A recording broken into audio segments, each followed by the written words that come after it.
et messieurs, bienvenue à ce 21e numéro du Journal de la Ville, l'année 2025. Tout de suite, les sommaires.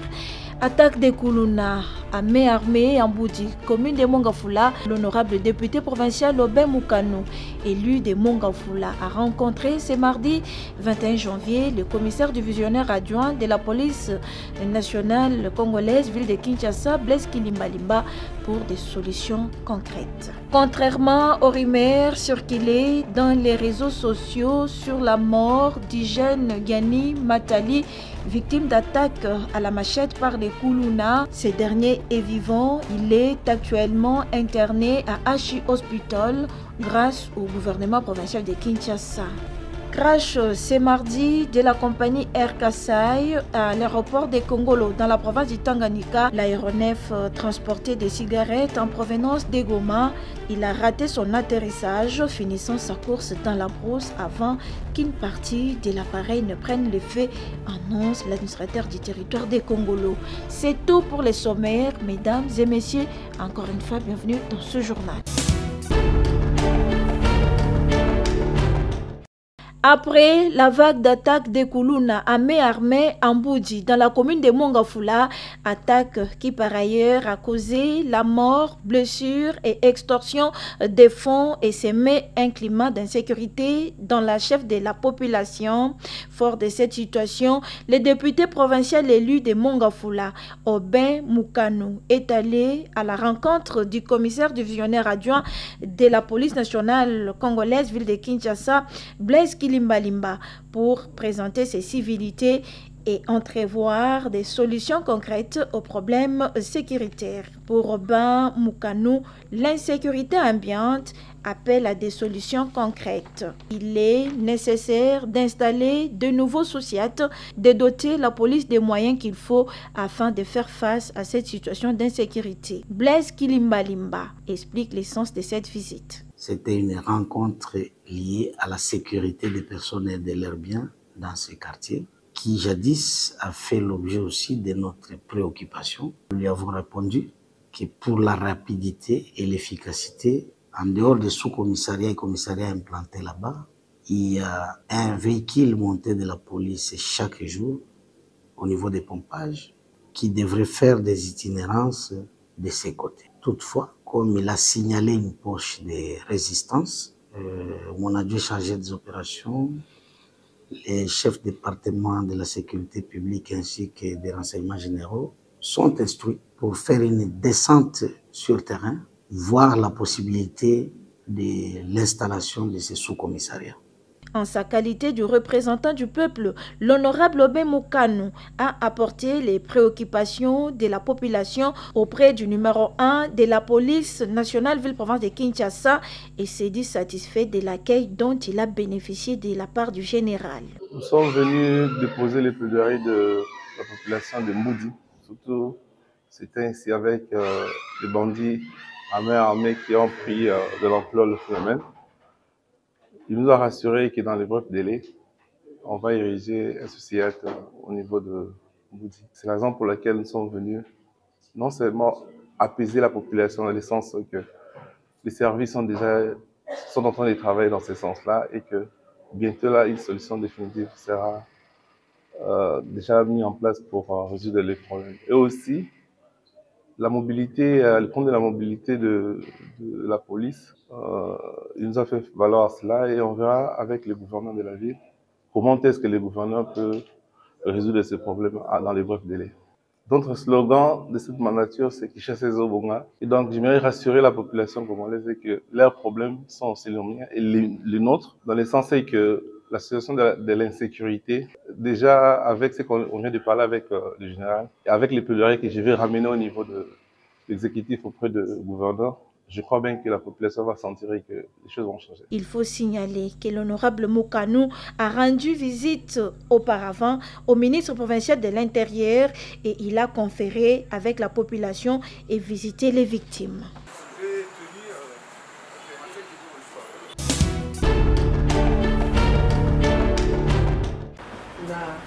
Victime d'attaque à la machette de la part de Koulouna, attaque qui lui a coûté sa main droite, le jeune Gianni Matali était interné au centre hospitalier Saint-Gabriel à Lemba Terminus. Vu la gravité de son cas et à la demande de ses parents, le ministre provincial de l'Intérieur et Sécurité, Thierry Kabouya, a au nom du gouvernement provincial transféré Gianni Matali à l'hôpital HJ à la première Limité. Nzambelanga apambolana no chef nangai pe bakonzi nangai ba excellence ministre ya justice ministre provincial na sengi bango vraiment merci na nyoso basali pona mwana nangai. La situation de Gianni Matali nécessite à ce jour une prise en charge conséquente à la suite de l'attaque dont il a été victime, comme il l'explique lui-même.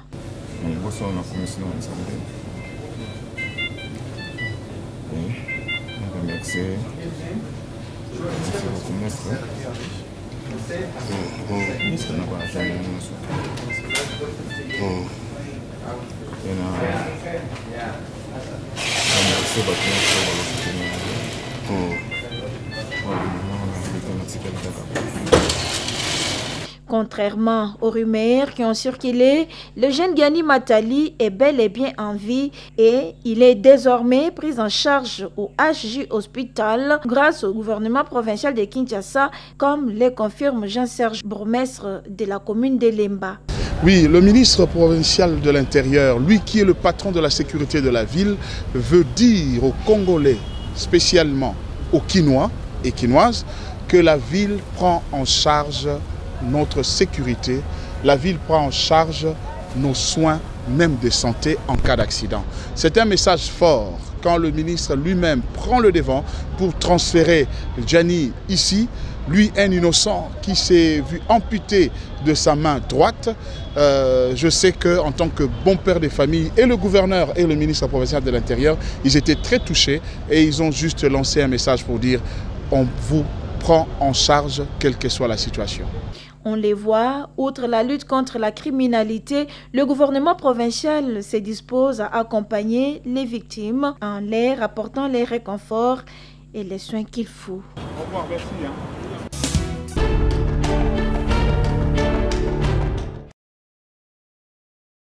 Monseigneur Donatien Chollet, secrétaire général de la SENCO, a répondu à l'invitation du ministre d'État, ministre de la Justice Constant Moutamba, ce mardi 21 janvier au Palais de Justice, siège de son ministère. Selon Monseigneur, le secrétaire général de la SENCO, qui s'est confié à la presse, la problématique de la journée de prière pour les forces armées de la République démocratique du Congo, initiée par le ministre de la Justice, les dossiers de spoliation des terrains de l'Église catholique par des tierces ont été abordés au cours de cet entretien qui a duré une quarantaine de minutes. Concernant la prière pour les FARDC, Monseigneur Donatien estime que la foi catholique demande d'aller plus loin jusqu'à prier même pour les ennemis. Mais principalement, le ministre nous a fait part de son projet, de sa proposition de réunir les confessions religieuses dans la prière le 9 février pour prier pour le FARDC et aussi organiser une quête en faveur de nos militaires. Alors il voulait la collaboration de l'Église catholique là-dessus. Et là, je lui ai fait savoir que c'est notre mission comme Église de prier. La situation de l'Est, nous en sommes conscients, la situation sécuritaire, la situation humanitaire est catastrophique, même la vie de nos militaires. L'Église catholique n'a pas de problème pour prier, mais dans sa particularité. La particularité, c'est quoi? C'est-à-dire, notre foi nous demande d'aller plus loin, de prier même pour l'ennemi. Quant à la demande d'une quête pour soutenir les forces armées de la République démocratique du Congo, Monseigneur souligne que cela ne devrait se faire que conformément aux prescrits du droit canonique. C'est le droit canon que l'État congolais s'est engagé à respecter dans l'accord cadre. Dans le droit canon, le canon 1254 précise les finalités des offrandes notamment pour destiné au culte, destiné aux ministres, destiné à l'apostolat, mais aussi destiné aux œuvres caritatives. Donc,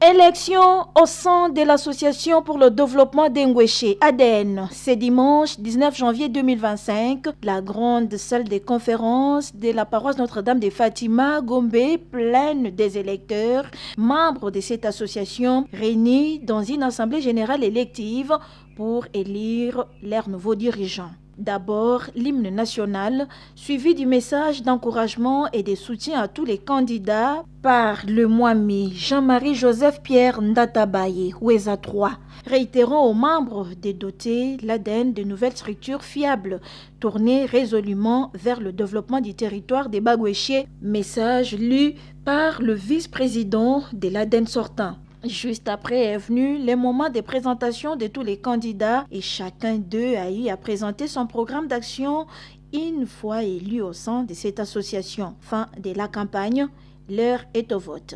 Et c'est le président de la commission électorale indépendante, Maître Guilain Maléré, qui a donné l'ego de ces élections. Vote clôturé, place à la publication des résultats. Massawa Mourhandira Marie-Gisèle est élue présidente à la tête du comité exécutif de l'Association pour le développement d'Engweshe pour un mandat de 3 ans renouvelable une fois, et c'est à la grande satisfaction des membres. Elle livre ici ses premiers mots. Nous venons d'organiser notre première élection démocratique au sein de notre association. Nous sommes une famille.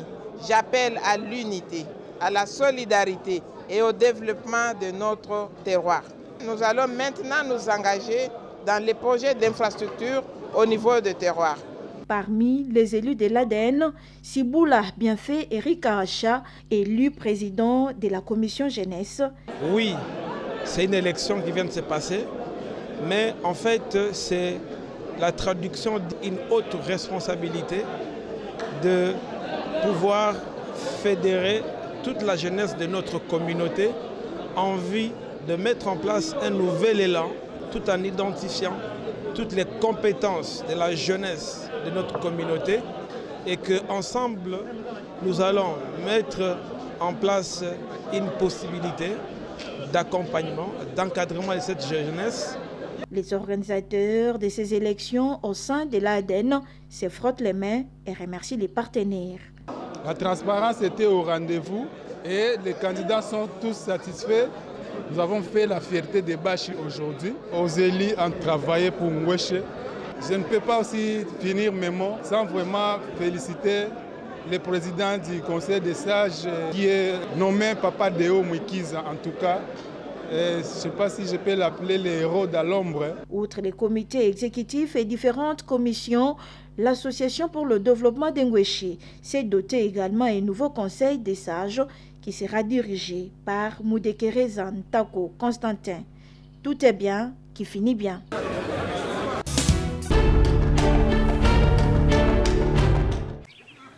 La journée du 16 janvier 2025 n'est pas passée inaperçue pour les membres de l'ASBEL Fraternité Congolaise qui ont profité de cette journée historique pour rendre visite à l'épouse du feu Premier ministre Antoine Gizenga, Madame Anne Gizenga.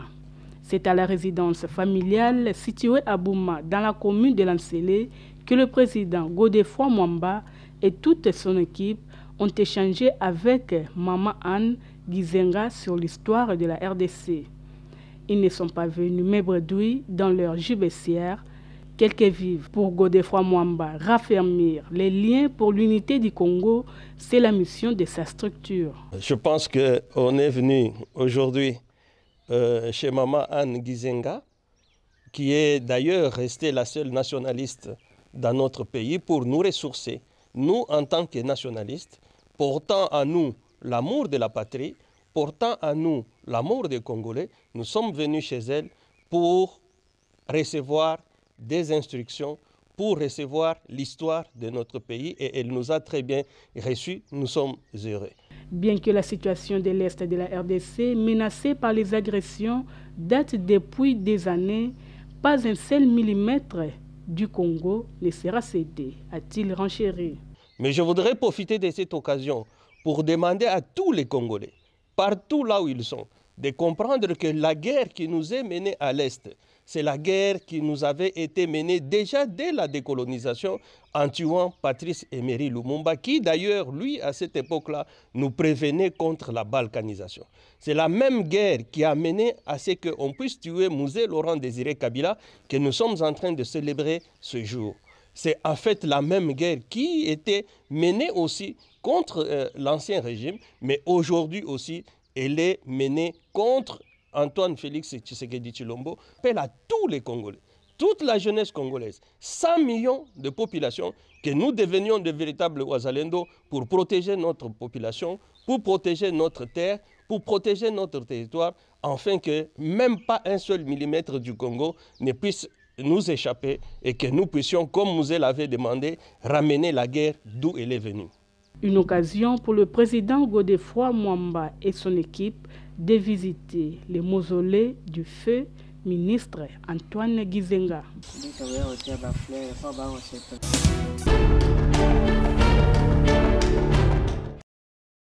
Quel avenir pour la société civile de la République démocratique du Congo? D'après l'opinion publique, l'ancienne société civile était plus forte et mouvementée avec une ferme volonté de défendre les droits de l'homme, alors que l'actuelle société civile paraît visiblement faible.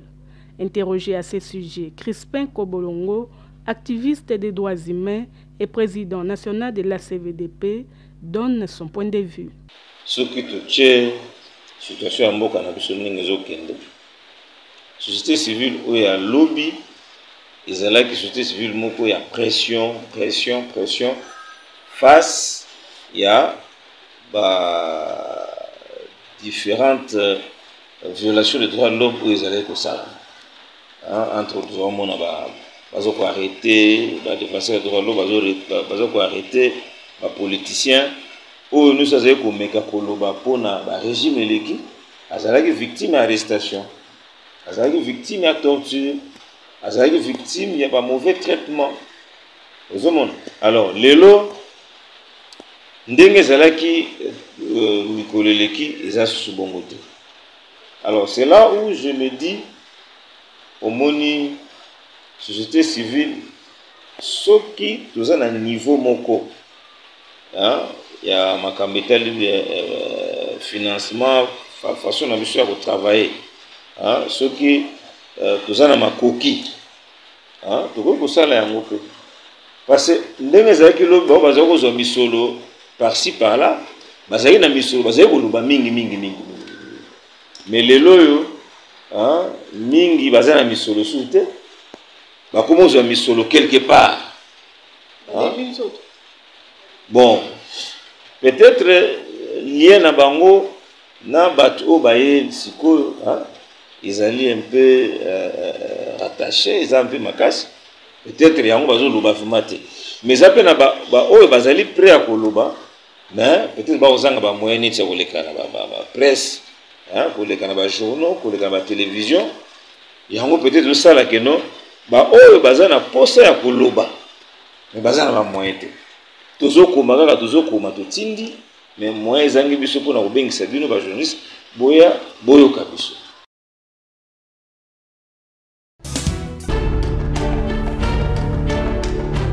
L'arrêt des travaux de construction de la route pompage Kimbwala Don Bosco et Chikapa dans la commune de Mongafula continue d'inquiéter les habitants de ces contrées. Actuellement, ce tronçon abandonné est devenu un casse-tête pour les habitants de ce coin de Kinshasa. La dynamique des notables de ces différents quartiers se sont retrouvés pour réfléchir sur les démarches à mener quant à la reprise des travaux. La dynamique de développement pour le développement de Kimbwala Don Bosco et Chikapa s'était réuni encore aujourd'hui pour évaluer par rapport aux recommandations qui ont été faites.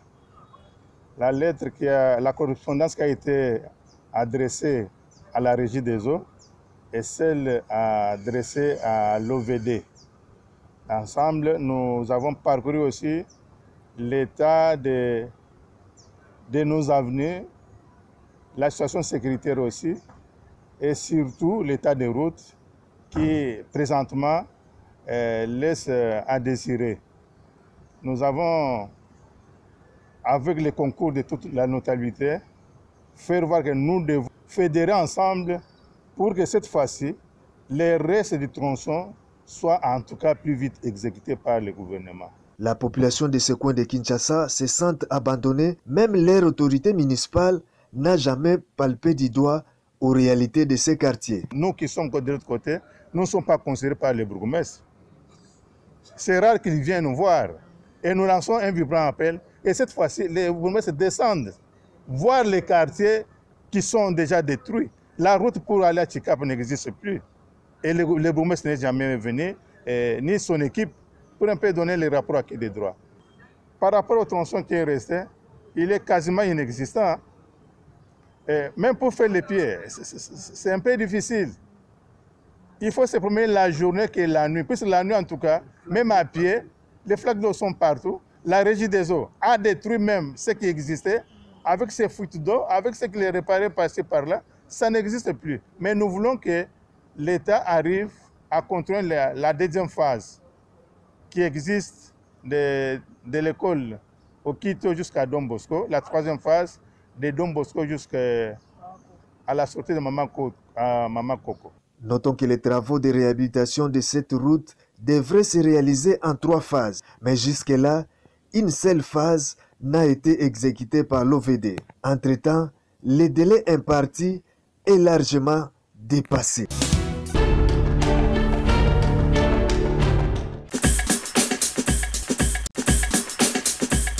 Nous sommes arrivés à la fin de ce journal de la ville, mesdames et messieurs. Merci de l'avoir suivi. Le prochain rendez-vous est fixé pour ce mercredi.